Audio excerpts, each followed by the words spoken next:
Tidak ada barang berlebihan itu yang bagus. Ibadah aja kalau berlebihan kan jelek.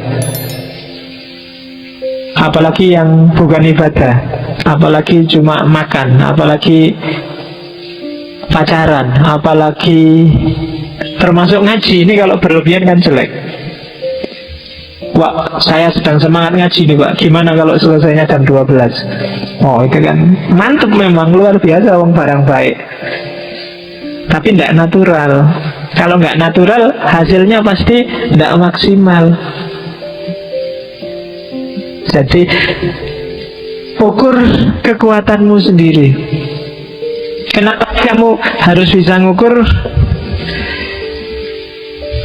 Dalam rangka apa? Keseimbangan dirimu sendiri. Dalam rangka yin yang tadi loh. Kalau kamu salah takar, kamu akan sakit. Baik sakit fisik maupun sakit mental. Kadang-kadang kan kamu tiba-tiba bete luar biasa, tiba-tiba jenuh luar biasa, tiba-tiba merasa hampa, tiba-tiba kan sering kamu kayak gitu. Itu pasti ada yang salah dari hasratmu. Coba dicek lagi daftar keinginanmu. Biasanya itu yang jadi sumber masalah.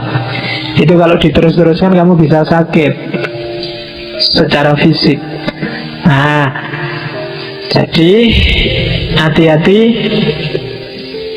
Kebijaksanaan tertingginya tahu justru pada jangan melakukan apa-apa, mengalir saja sesuai kodratmu. Karena dirimu sudah ada cetakan jalannya. Kalau kamu nabrak cetakanmu itu, nanti akan jadi masalah dalam dirimu. Mungkin galau luar biasa, mungkin sumpek luar biasa, mungkin sakit. Itu filosofi Wu Wei. Ya nanti kamu tulis besar-besar di kamarmu, Wu Wei. Kalau lagi kemerungsung semangat, ditonton tulisannya, ah iya ngapain, capek-capek untuk yang tidak penting. Wong yang penting aja juga nggak boleh berlebih-lebihan. Oke ya. Jadi selain hidup harus seimbang, yang kedua hidup juga harus ngerti batas. Ini yang orang sering salah menerapkan. Jadi kebebasan yang paling tinggi bagi saya justru ketika kamu tahu batas. Ketika kamu nggak tahu batas, justru kamu nggak bisa bebas. Ingat-ingat itu. Demo ya demo, tapi harus ngerti batasnya. Ya sekali-sekali kalau demo bawa tulisan Wei. Jadi biar ngerti batas. Ini demo karena apa? Jangan-jangan malah kontraproduktif loh kan gitu. Ya, jadi itu filosofinya tahu. Nggak apa-apa. Orang Islam nggak pakai buwe, nggak apa-apa. Nanti ada ilmuwan Jepang namanya Sachiko Murata yang nulis buku, mungkin kamu pernah baca, judulnya Tao of Islam. Jadi hakikatnya ajaran-ajaran Tao itu sebenarnya sangat Islami. Ada juga buku yang judulnya Tao of Philosophy.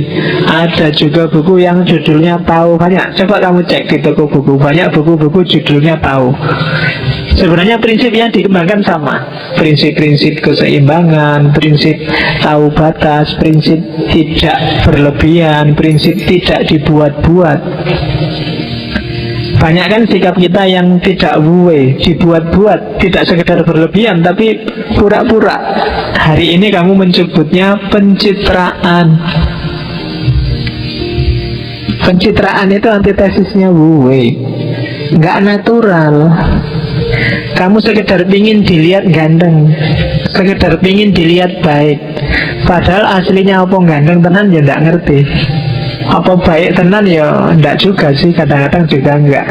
Nah itu antitesisnya dari ini, pura-pura. Ya kalau dalam agama kan istilahnya lebih serem, namanya munafik,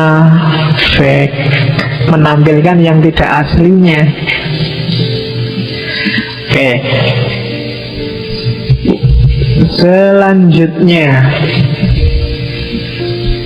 Apa sih hidup yang mengalir itu? Hidup yang Wu-Wei dan Yin-Yang itu, kalau bahasanya Zhuangzi, yang itu filosofnya tahu, adalah hidup di tengah pusarannya tahu. Pusarannya tahu yuk, lingkaran Yin-Yang tadi. Kalau kita sudah berada di lingkaran Yin-Yang tadi, maka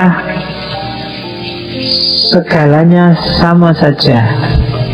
Segalanya sudah ada jalannya masing-masing. Kita hidup ini selalu pakai perspektif. Dari perspektif ini, dari perspektif itu. Dan kita selalu sibuk dengan beda perspektif. Loh, beda itu memang keniscayaan, pasti ada perbedaan. Dan kita juga ada di salah satu titik yang beda-beda itu. Cuma melihat perbedaan jangan dari dalam. Lihatlah perbedaan itu dari luar, maka kamu akan ngerti bahwa sebenarnya perbedaan-perbedaan itu sama saja secara hakiki. Jadi berada di pusaran tahu itu maksudnya gini. Kalau ini dunia, kamu kan ada di dalamnya. Ketika kamu ada hidup di dalam dunia ini kan berhadapan dengan banyak sekali beda-beda. Jangan berhenti di situ. Naiklah agak jauh dari dunia, lihatlah ke bawah. Oh iya ya, sebenarnya orang itu ada di kancah yang sama meskipun dia beda-beda. Itu maksudnya berada di pusaran tahu. Kalau kamu sudah bisa agak ngambil jarak kemudian melihat, maka kamu nggak akan dipengaruhi lagi oleh perbedaan-perbedaan. Kamu akan ngerti, oh iya, dia gayanya kayak gini karena memang konteks hidupnya kayak gitu. Yang ini gayanya kayak gini karena memang konteks hidupnya kayak gini, kayak terus. Itu kamu bisanya dari luar. Makanya para sufi itu di antara nasihatnya yang pertama, untuk kita kenal diri kita sendiri, pertama-tama orang harus uzlah. Uzlah itu bukan melarikan diri dari dunia, tapi mengambil jarak dari dunia. Kalau sudah mengambil jarak, kamu akan ngerti yang sejati. Kalau masih campur, masih di kancah perbedaan, kamu tidak akan tahu yang asli yang mana, yang baik yang mana, yang benar yang mana. Harus ada jarak dari realitas. Itu berada di pusaran tahu. Ya kan? Kalau kamu nempel kan nggak tahu. Kalau wajahmu tempelkan di karpet ini, kamu nggak akan tahu karpet ini merah apa hitam, batiknya kayak gimana, kan nggak ngerti. Cantik dan jelek itu kan kalau ada jarak. Kalau kamu nempel sama pacarmu misalnya, itu kan cantik, nggak cantik podo wae. Ya kan? Nggak kelihatan, nggak ada bedanya.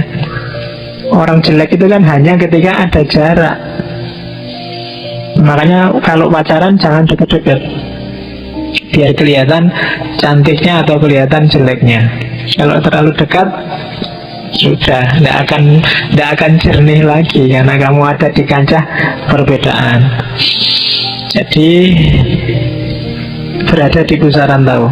Makanya hati-hati kalau pacarmu sudah bilang kamu adalah matahariku.